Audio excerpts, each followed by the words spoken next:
You, Nikki, and this is our viewing adventures, and I'm joined by Rob Tat, who had a photography gallery. I think you still do have it, right, Rob? It's just by appointment only. Yeah, right. And we love having you do these presentations on the history of photography and all the things that can be learned from it. So, Rob, what do you have for us today?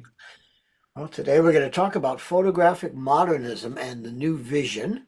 Let me share my slides here. Uh, here we go. Are we good? We are good. Good, excellent. Okay, let's go back. Yeah, so it was nice to be back with you all, and I'm very excited today to present this particular session on the New Vision movement, which marked the beginning of what is called photographic modernism. And the reason that I'm so excited to do this is that this is my favorite period of photography. And you might ask, well, why is that? Well, because I love the visual excitement of modernism, the freshness, the dynamism, the fact that it's rich in abstraction, which is something I really love in photography and in all art, really. Strong angles, high contrasts. You'll see this as we go along. So it's a very interesting way of seeing and capturing the world.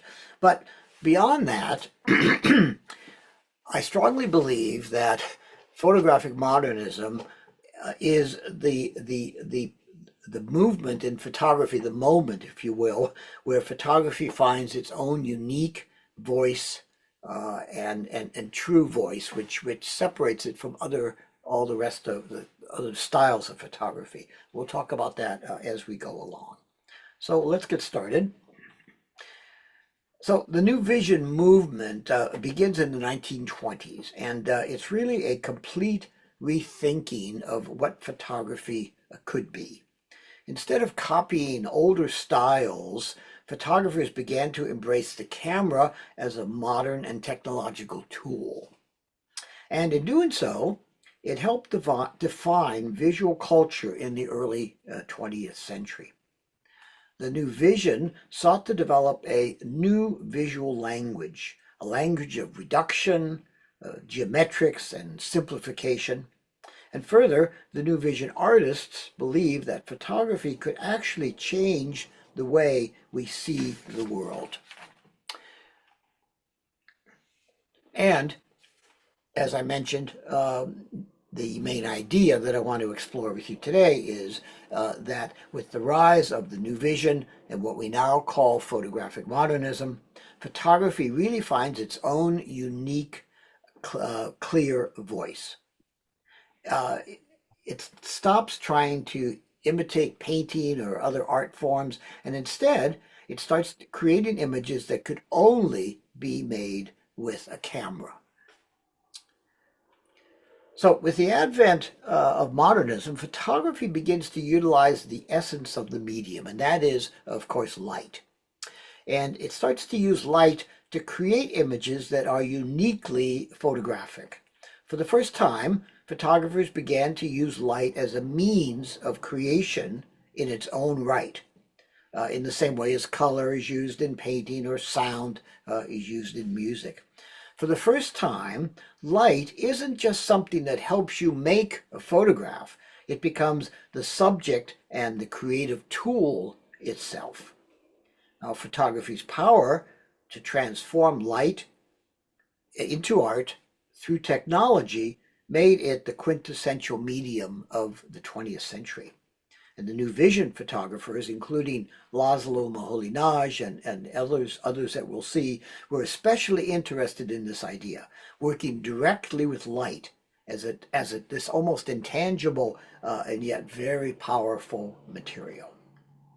So let's take a look at the key characteristics of the New Vision photography, or if you will, what became known as a new way of seeing. First, unconventional perspectives and framing. Photographers experimented with extreme angles, shooting from above, the so-called bird's eye view, or below, the so-called worm's eye view, looking up, to destabilize familiar viewpoints, to completely shift how we see a scene.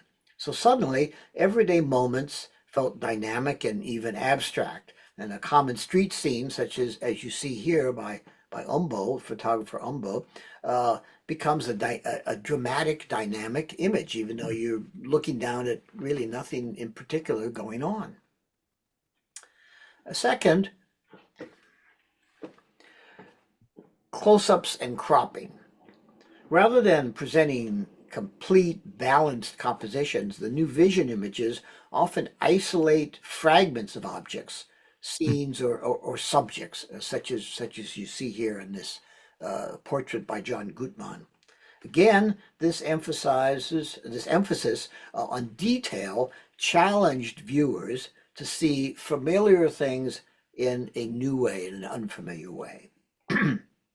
Third, photograms and cameraless techniques. Some artists didn't even use a camera.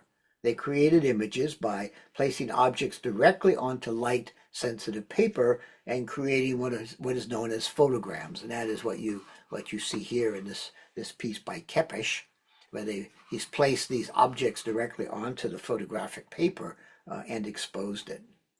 So these works became less about representing a reality and more about just exploring light, shadow, and form. And you see that in this piece. They also experimented with photomontage and collage, combining images in unexpected ways, as you see in this piece. Fourth, the embrace of technology. Unlike earlier photographers who tried to imitate painting, the new vision artists celebrated the mechanical and optical nature of the camera. Things like motion blur, double exposure, high contrast weren't seen as mistakes. Instead, they were used deliberately as artistic tools, as you see in this distortion by Cortege. And finally, contrasts in form and light. The new vision artists played with light and shadow to create bold, dynamic compositions, often with deep areas of contrast. Now, here's a great quote from Marcus Bunyan, a modern day artist and writer, that really captures what the new vision photographers were doing. He says, "Perspective shifted, pictorial planes fractured, points of view pictured the unusual from below, from above, with few vanishing points contained within the image or photomontage. Films had no sound and often no story and no actors. They were experimental intersections of man, machinery, and the world." So let's take a look at some examples of photographic modernism. And here I really encourage your comments. Raise your hand or just open your mic, and I'm interested in your thoughts. Here's an interesting pairing of two photographs that seem to somehow go together in terms of their composition. The one on the right here by Tabard, you can see is a multiple exposure. There's a figure here and another figure in the hands, and then these things, whatever they are, that create this very interesting abstraction. And then the one on the left here by Edith Tudor, the Ferris wheel in Vienna. This is the type of photograph I just love. You could see because of the abstraction, all the layers and all the lines that are going on here. I mean, hundreds of different things happening here. We have a question from Sarah. Yeah, You mentioned a vanishing point. yeah. So what can you define vanishing point for us, Rob? Define it. Yeah. So in your classic paintings, there was a point, if you will, usually in the center, that everything sort of drew your eye towards. That would be, sort of a classic painting of what I call a proscenium view, like you're looking at something through the proscenium of a stage set. as opposed to photographs like you're seeing here that have no particular vanishing point. They're more about abstraction. They're more about close-ups. They're more about multiple layers. Other thoughts on these or questions?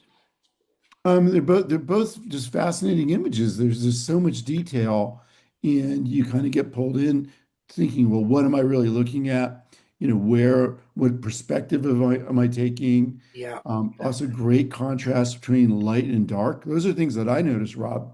Yeah, and those are some of the qualities that I mentioned earlier about why I love modernism, because of the excitement of these images, I think. Yeah, and let me invite others in the audience if you want to unmute and share thoughts. We'd love to hear them.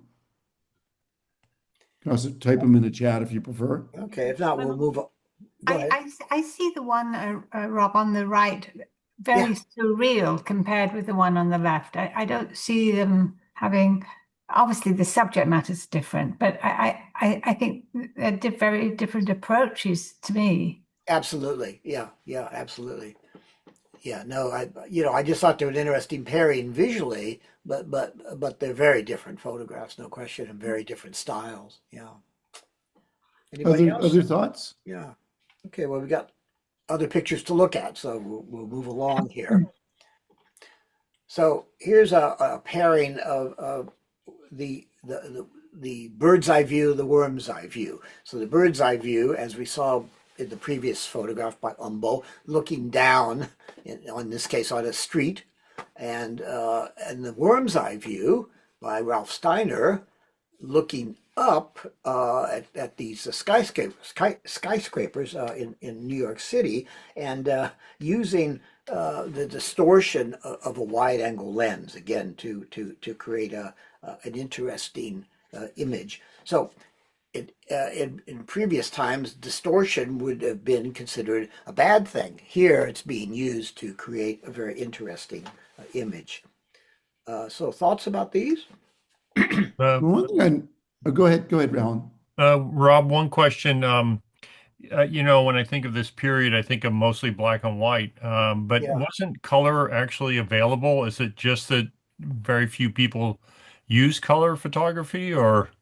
Yeah, color became available, I think in the 1930s, and with the chrome films, and then it started to come into use. But yeah, I mean, it's just a different aesthetic. I think a lot of photographers preferred the black and white, just because it has a different feeling to it, has a different aesthetic about it.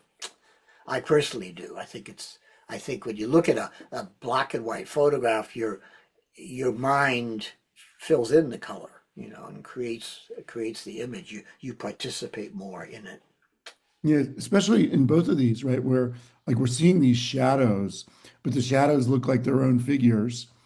And then on the left side, on the right side, we're seeing the space between the buildings, but it almost forms its own shape. And I think if either of these were color, we would experience them in very different ways. Yeah, yeah. All right, let's take a look at the next one. This is a solarized image, and solarization was something that the New Vision photographers liked to work with, and there's an interesting anecdote story about this. This is a piece by Man Ray, who was an American actually living in Paris, and he had an assistant in his studio, a woman by the name of Lee Miller. Now, as you may know, Lee Miller was a photographer later on, but she started out as a model. She was apparently a very beautiful woman.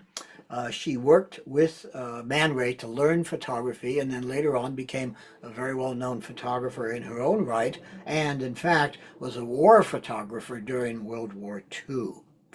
The story goes that Man Ray was in the darkroom printing, and Lee Miller accidentally opened the door, not realizing he was in there, and the flash of light created this effect on the print.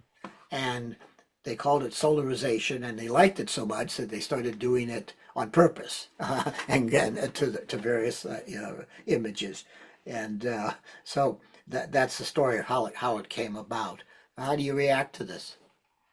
Oh, it's so interesting. It's such a surreal image. Also, it almost looks like it's cut into the paper. You know, like the line around the body just has a three-dimensional aspect, I think. Yeah, Yeah. you're right. It does look like it's cut. It's kind of interesting. Yeah, like it's a cutout. Yeah. Other thoughts out there? Well, I see it being like a sculpture Yeah. Yeah. along the lines of it being 3D. Yes. Yeah, it helps define, you're right. It helps define the 3D quality. Yeah, you're right. Yeah. I love the pose. Yeah. Yeah. All right, let's move on here. So, refracted light on torso, Brugiere. Uh, Not quite sure what this is. It looks like paper cutouts, but it's it's really a wonderful example of this idea of using light as the material for creating the photograph. Because this is all about light and shadow and reflection and so on. It's really what the picture's about. How do you like a picture like that? I Sorry, think I like the curves. I like the different contrasts in in the light and dark. yeah, And it's just for me, you know, it is very abstract, and it makes you kind of question, well, what is it? You exactly. know, Exactly, yeah. It's just all about it's refracted sunlight on torso. I'm not sure where the torso is, but yeah. but The title is also intriguing. yes, exactly. Yeah, yeah, exactly. But wonderful example of of the new vision. You would never have seen a photograph like this in the 19th century, certainly. In this artist, as photographer Brugiere, Yeah. is is is it are he or she?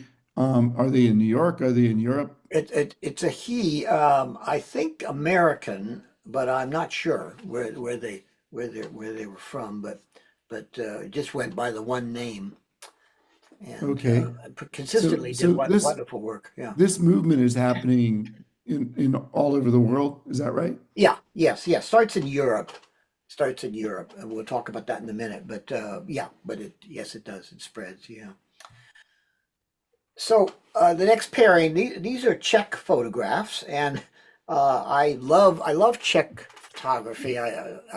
It has what I call the Czech sensibility. It's a different way somehow of looking, of seeing, of visualizing, and so the piece you see on the right appears to be a like a painted background with perhaps a real object in the front. Hard to know. These are both by Dirterkohl. The one on the left here, composition with wooden figures. He loved photographing female nudes and usually would photograph them against a background such as this on the right. But in this case on the left, it's a sort of an exaggerated, not a real person, but the image of a female nude. Any thoughts on these? Yeah, I found it very whimsical on the left. Yeah, And, yeah, it's fun, isn't it? Yeah, yeah. yeah, in the curve of the the body of the figure is interesting. It almost looks like an insect, like Well, a human insect or something. it's a play on curves. The whole picture is about curves. Yeah, Is it, Rob, is it an actual woman whose shape's distorted because of the lens? I'm not sure. I'm really not sure how he did it. I mean, he says wooden figures, so maybe not. Maybe it's a wooden figure. I'm not really sure. She'd be very stretched and distorted, to get that. So I don't know. I have a hunch not. I have a hunch it's a something. It is a figure, a wooden figure. Yeah, Yeah. yeah, It's definitely one of these "how is this made" kind of images. yeah. Exactly. That's right. That's right. Yeah. Well, here's an interesting pairing. The one on the left here by Herbert Bayer appears to be a series of actual objects set up against a photograph of the sky and the skyline and the trees here. And the one on the right by Florence Henry Notice that she's using two mirrors. There's one here, and then there's one here. And that is what's creating this very interesting duplication of objects and abstractions. How do you react to pieces like Well, this? the one on the left really makes me think of the surrealist de Chirico in Yeah, that, it yeah, almost seems like it's in conversation with his work. yes. Even the one on the right, I think, suggests some of his surrealism also. So it's a fascinating image, and it's like got reality, but it also has kind of surreality. Yeah, and with all like all art, of course, the artists influenced each other by what they saw. So it's not by accident that there would be that sort of sameness to it or that influence.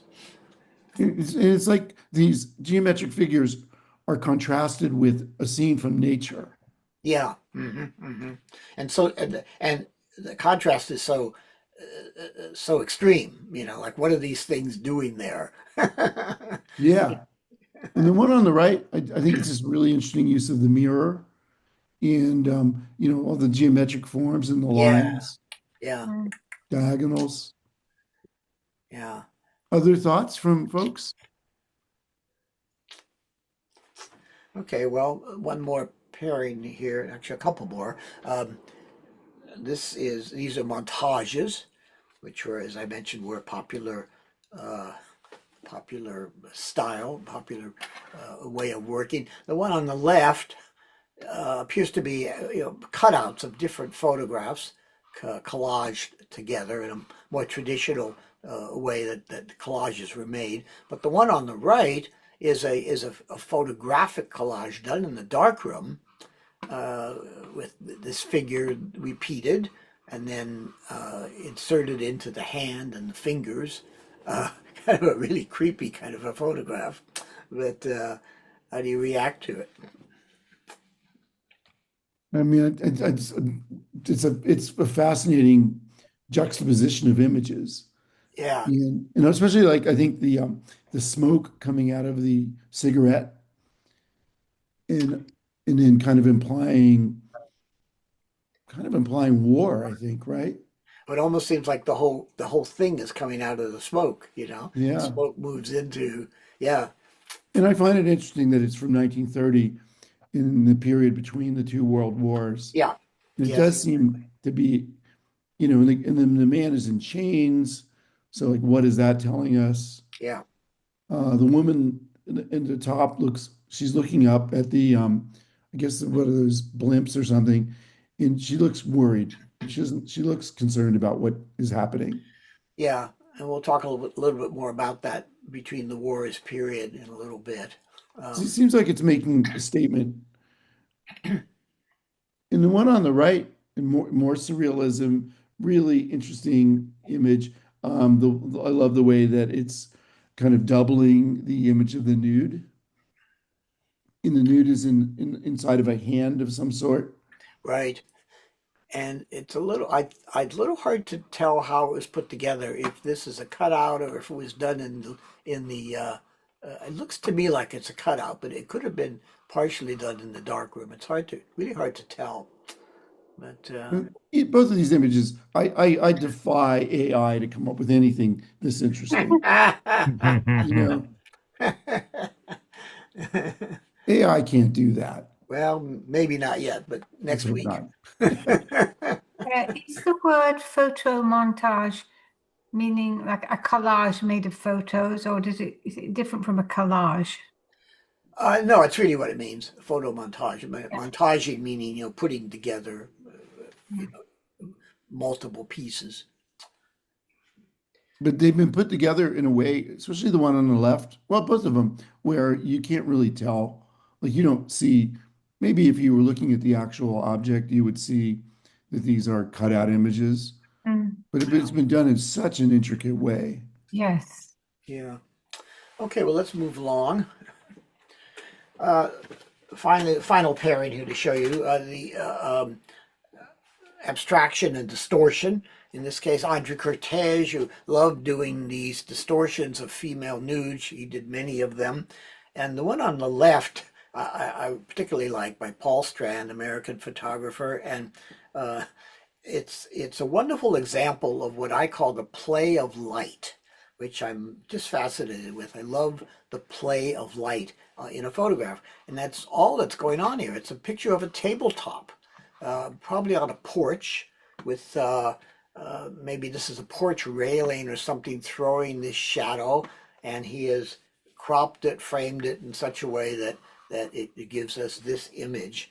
So it's just a very simple everyday scene, but the way that Strand sees it and shows it to us makes it, to my mind, very, very exciting. I think they both are cropped in very interesting ways. I think Yes, that's yes, the key to exactly. both these images is there's a lot we don't see in the way they're cropped Yeah, really makes them very interesting images. right, exactly. And then again, that was part of the those new vision characteristics that we talked about. There's also kind of a soft focus on the right.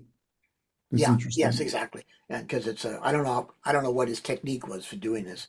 If it was a darkroom technique or what, I'm not sure how he did it, but yeah, there was a soft focus to it. Yeah, So you think it would be something you would be doing when you're printing? You already could have the be. image, but you're Yeah, printing it in a way that elongates it. yeah, it could be, or it could be an optical effect in the camera. I'm not really sure how he did it. I really don't know, but yeah.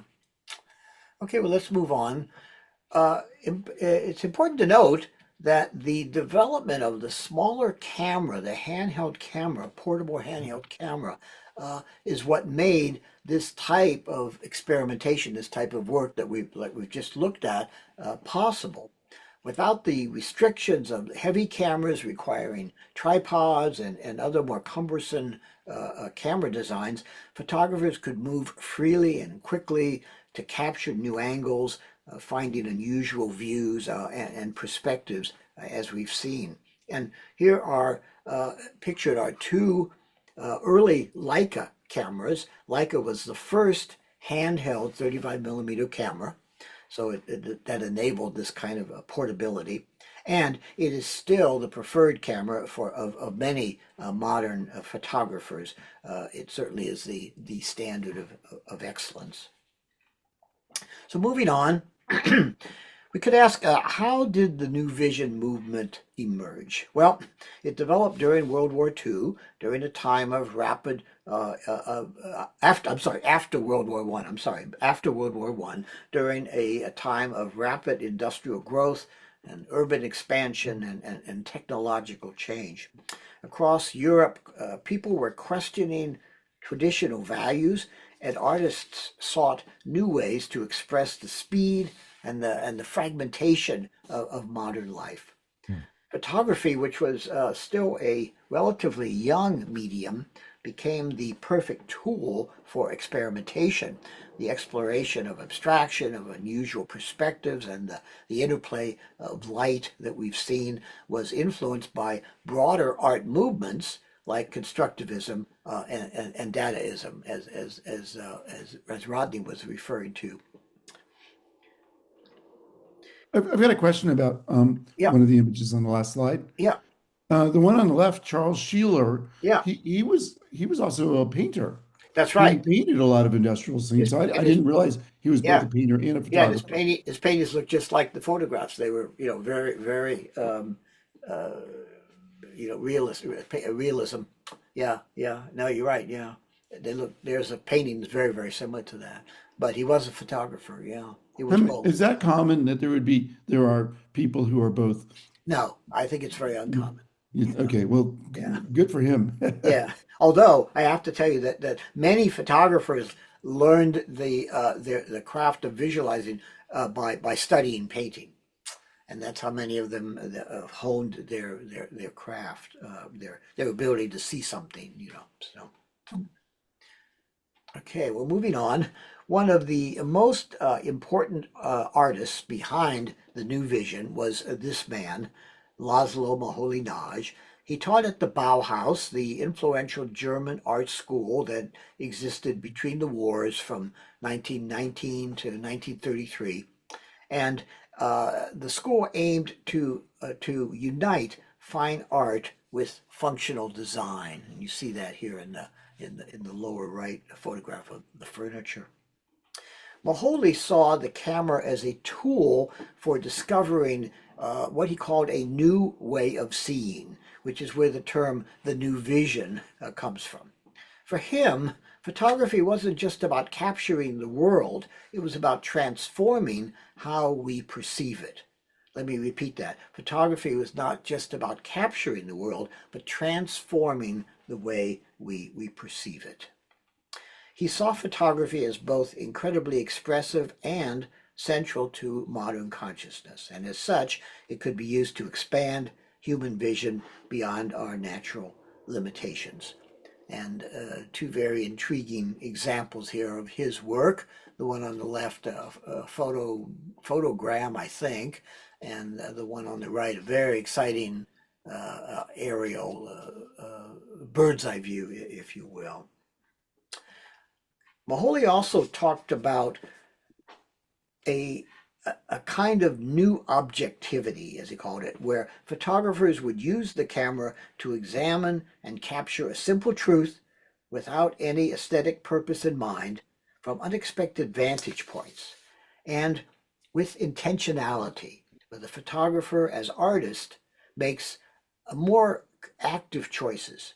So the photographer is no longer a passive figure merely capturing a scene, but instead is essential to the making of the image. And this was really a shift in attitude. Now, I said earlier that I believe photographic modernism is where photography finds its unique and true voice as an art form. And to better understand this, it helps to look at what came before in photography and how the new vision changed and transformed it. In the late 19th, early 20th century, photography was dominated by a movement called pictorialism. And this was considered to be the first fine art photography movement. But pictorialism tried to make their images look like paintings. They used soft focus, there's Hold some on. audio. Someone unmuted. I muted them. Okay. But pictorial photographers tried to make their images look like paintings. They used soft focus, they used staged scenes and elaborate darkroom techniques to create romantic atmospheric images, such as you see here. And in fact, they went out of their way to devise means to soften and defocus the image, even though the camera was capable of creating a sharp image. The New Vision artists rejected this approach, of course. They argued that photography should not imitate painting, but instead it should embrace what makes it unique, the technology that makes it unique. Instead of softness, they used sharp focus and high contrast. Instead of mythological and pastoral scenes, they focused on modern life, cities, machines, everyday moments. So the New Vision didn't just replace pictorialism. Instead, it directly challenged its philosophy. What about documentary photography? Well, early documentary photography work intended to emphasize straightforward, objective recording of reality, sometimes with a moral or social purpose, such as we see here on the left-hand side with Jacob Riis, the Tenement family. Another widespread use of documentary photography was the so-called grand tour pictures, which were popular in the 19th and into the early 20th century, at the time when only wealthy people could travel. These views of foreign, often exotic lands were of great interest to the armchair travelers, such as the Francis Frith piece here of the pyramids. And again, this was a straightforward recording of a site or a scene, which is what documentary photography was at that point. Now, the New Vision version of documentary photographer expands that by introducing experimentation. So even when documenting real subjects, they used unusual angles and bold compositions. they also brought in a subjective element. The photographer's perspective became just as important as the subject itself. Let me emphasize that. The photographer's perspective became just as important as the subject that the photographer was photographing. And they focused heavily on modernity, urban spaces, industrial structures, mass culture, etc. By the way, you may recognize this Margaret Bourke White on the right-hand side. It was the cover image on the first issue of Life magazine, 1936. Oh yeah, I remember that. I remember when Yes. that came out, Rob. Yeah, do you? Okay. Oh yeah. Yeah, Giants were pretty good in 1936. Okay. So, what about portraiture? Well, traditional portrait photography emphasized dignity, stability, clear representation of the subject. The sitters were often posed formally with careful lighting and composition designed to convey the status or the personality of the sitter. Well, the new vision challenged that practice. Photographers used unusual angles, cropping, shadows, reflections. The human figure might even be fragmented or distorted. Sometimes the body even became more of a compositional element than just a subject. So portraits became less about capturing likeness and more about exploring identity, form, and perception. And you see that, I think, here in these examples. As Moholy-Nagy would put it, they took on a whole new way of seeing. Now, it's interesting to note that many of the New Vision photographers loved making self-portraits. And here you see three examples of that. The Berenice Abbott, a wonderful distorted image of her face. Walker Evans, different kind of distortion of softness. And then the Man Ray on the right, the reflection in what looks to be a Christmas ornament. You can see him there behind his camera and in his studio. So self-portraits. Now, it's important to point out that just as with any new art form, viewers needed to learn how to see when it came to the new vision photographs. They needed to learn how to understand it and to interpret what they were seeing. I think a good example would be Cubism. When art lovers first saw Cubist works, they didn't really know what to think or how to understand its abstract, fractured forms. They needed to learn how to see it in a new way in order to appreciate it. The new vision required that same kind of adjustment. It introduced a completely new visual language.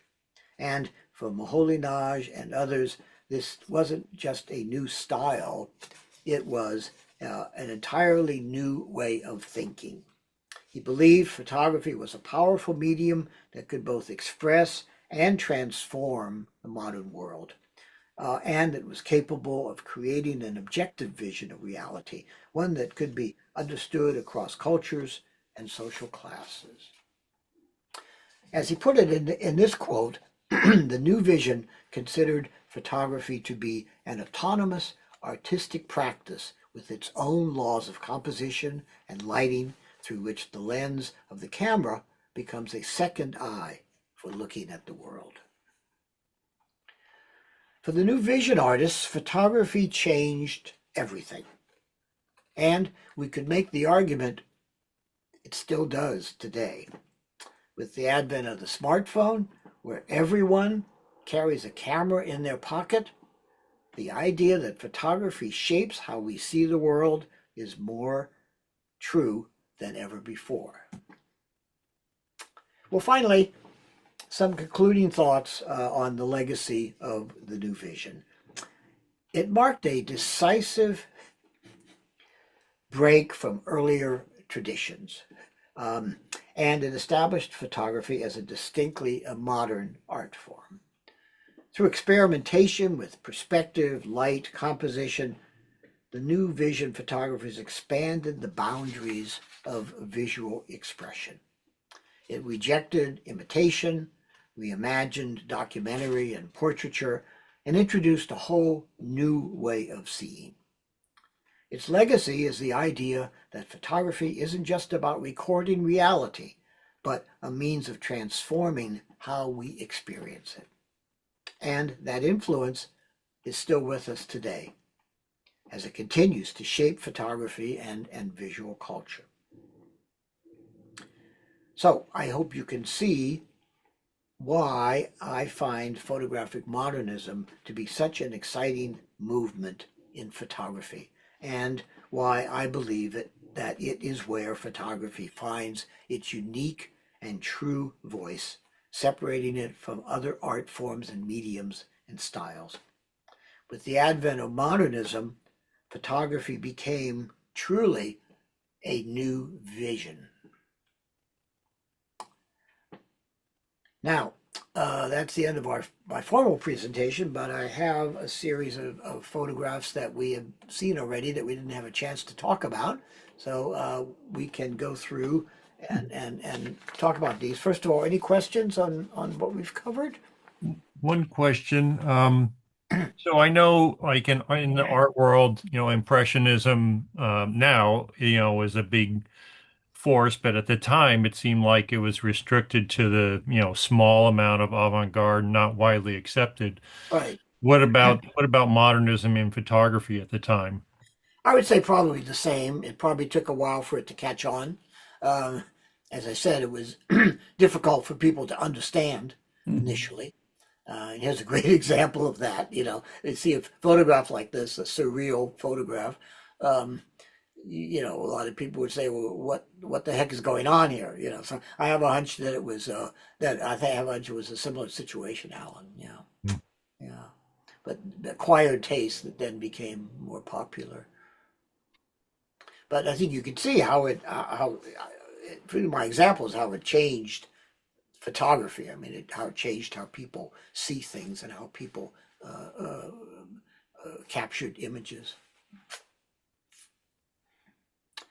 Uh, okay, well, let's Yeah, go so this through. one is, I think this is what all snails aspire to, Yeah, you do. right? Yeah, they could wear jewelry, they could shoplift, they could do all kinds of cool things that most snails are limited from doing. They're famous for I being guess so. Yeah. slow. You think they like nail polish? Huh? Oh yeah. And you'd have to, it'd be costly, right? You'd have to hire someone to do your manicure, but I think it's intriguing that the photographer of this image is a woman.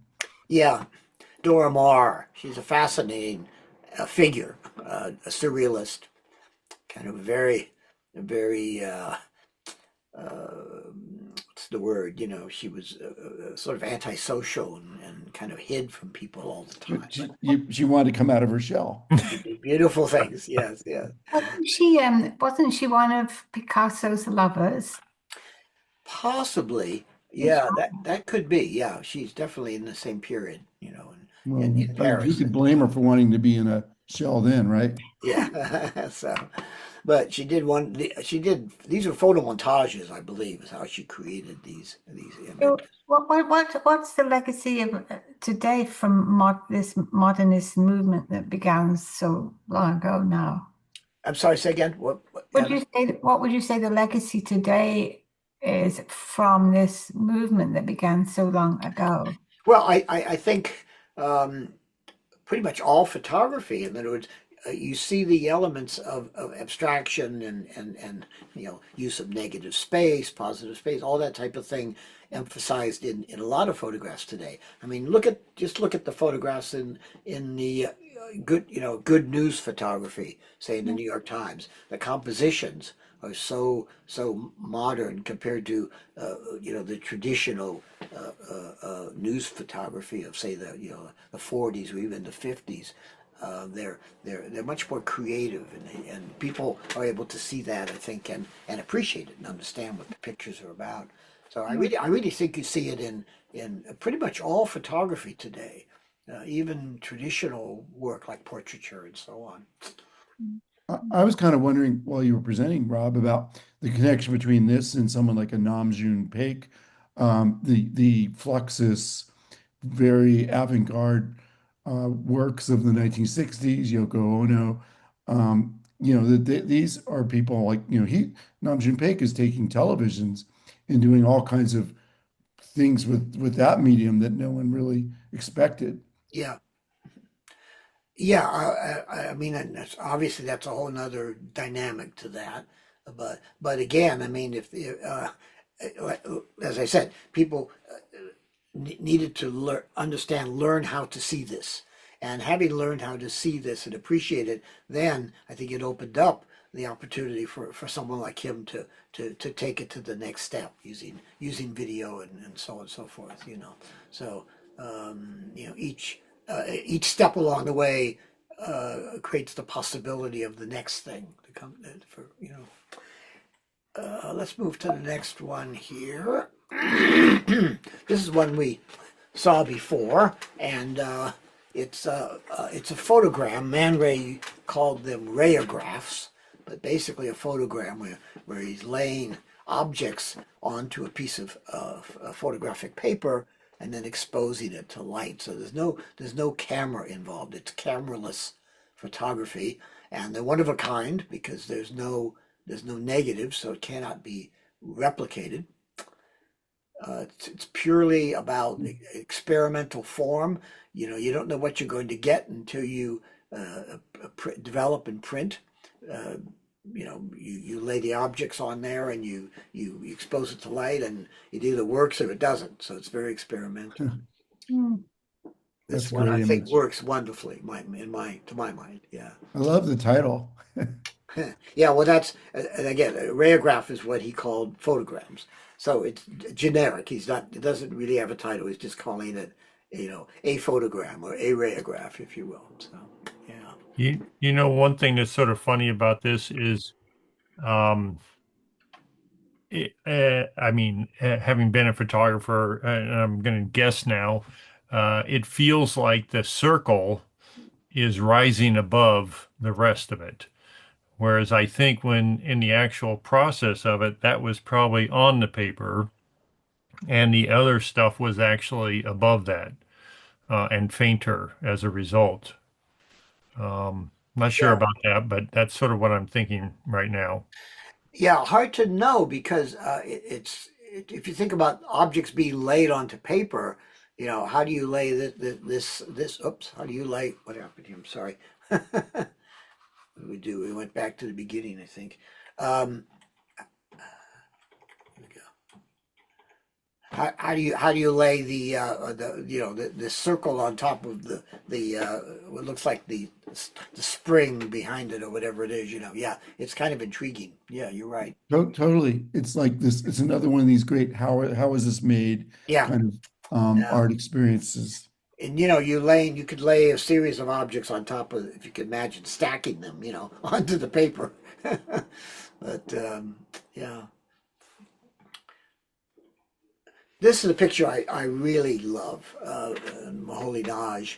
I think this is a wonderful example of why I love photographic modernism so much. I mean, look what's going on here: the abstraction, the tonality, the placement of the bicycle and these figures and this figure over here, the shadow, these diagonal lines. It's called 7 a.m. New Year's morning, so not much activity on the street.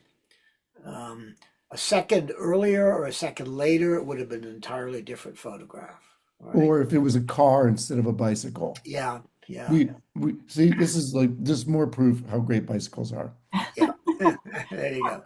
Where would you put to work like Edward Weston's in this? Would it be another example of modernism or not? Yes. Yes, actually, Weston was considered part of the photographic modernism movement. Yeah, and because his work at the time was so different than what other folks were doing. Even though he was doing landscapes and so on, or pictures of rocks and shores and shorelines and so on.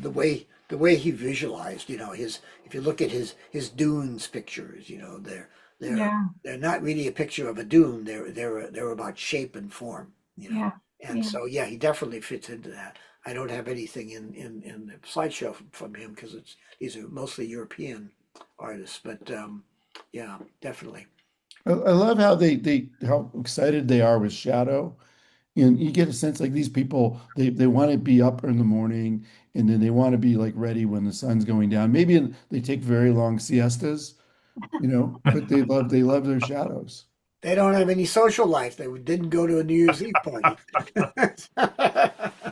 Anyway, Well, well, unless the couple in the picture is coming back from the nightclub. Yes, right. yeah, there you They go. kind of look like they are, don't they, Alan? It That's looks like like they are actually, Alan. that's F. Scott and Zelda Fitzgerald there. There you go. Anyway, I love this picture. Yeah, I think it's like I say, it's just a marvelous piece.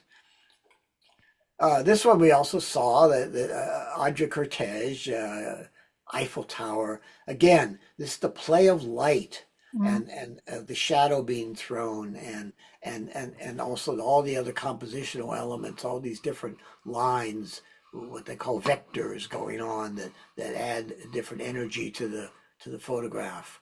Um, It kind of celebrates the Eiffel Tower, it does, yeah. which it's still these many years later, it's still a beloved architectural object.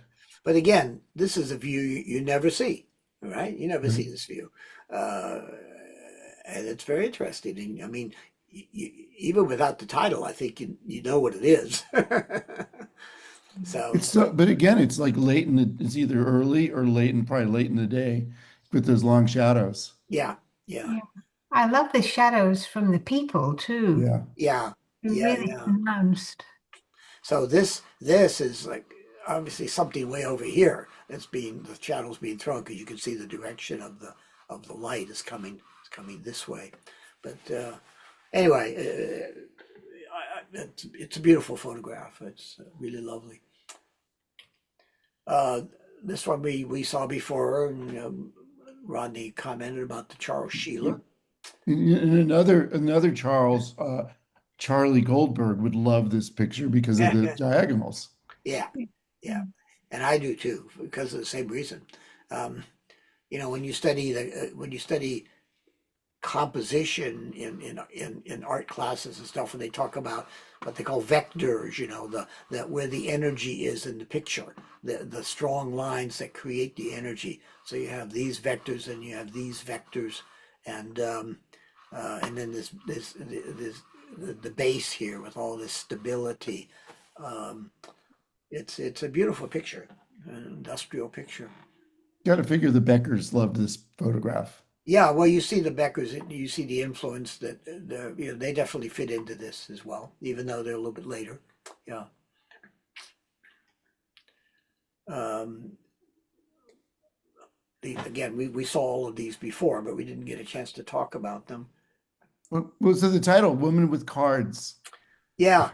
See, there's a card back up in here. Oh, right. One over there too. Uh, And you probably wouldn't. I mean, I didn't notice them, and I guess you have to really think about the title. yeah, well, we saw a smaller version of it, but even so, uh, it's an odd picture, isn't it? Boy, Yes. Yeah. Maybe a self-portrait, I'm not sure. And then these two that again we saw these two Moholy-Nagy.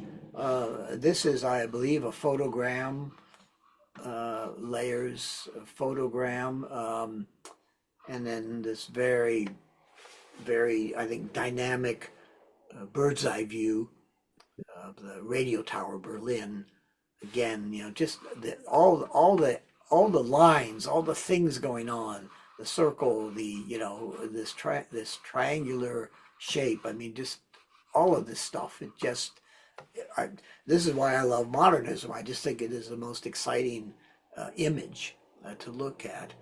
Um, And the sharpness on the one on the right. yes, hmm long depths of field Yeah. Yeah, where this is in focus, and so is way down here, hundreds of feet below.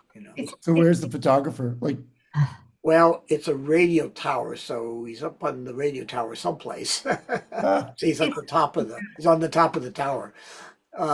There probably was there probably were arms extending out or something that for the antennas, that he was probably on one of those. I don't know exactly how he did it.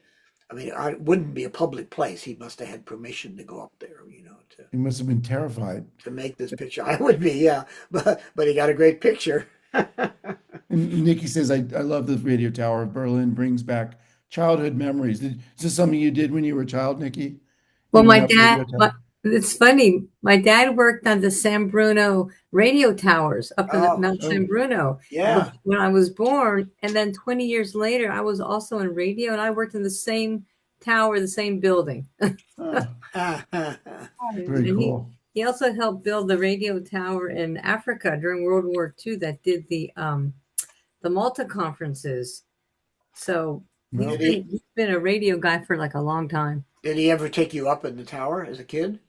Yeah, we used to go there when we were children. Yeah, they Yeah. had some other towers and on the salt. What is it called? The Salts by Belmont Oh, yeah. in Yeah, the yeah. bay. Mhm. Those towers, he worked there. I remember riding out in the old car late at night out there. It was pretty exciting. Wonderful, wonderful And memory. thank you for showing that. I love that. Yeah, yeah. And I guess that's it. Yeah, okay. Well, well, Rob, we always love your photography presentations. I learned so much from them, and I see so many connections with other artists, more current artists that I love. So thank you so much. yeah, always nice to be with you guys. And Yeah. Alan, nice to see you again. Yeah, funny. But Rob and I worked together many, many years ago. So, yeah, yeah, in a different world. yep, Yeah. Well, yeah. we're going to be back with Art Viewing Adventures in 2 more weeks, and I think we're going to be talking about Robert Arneson, one of my favorite artists.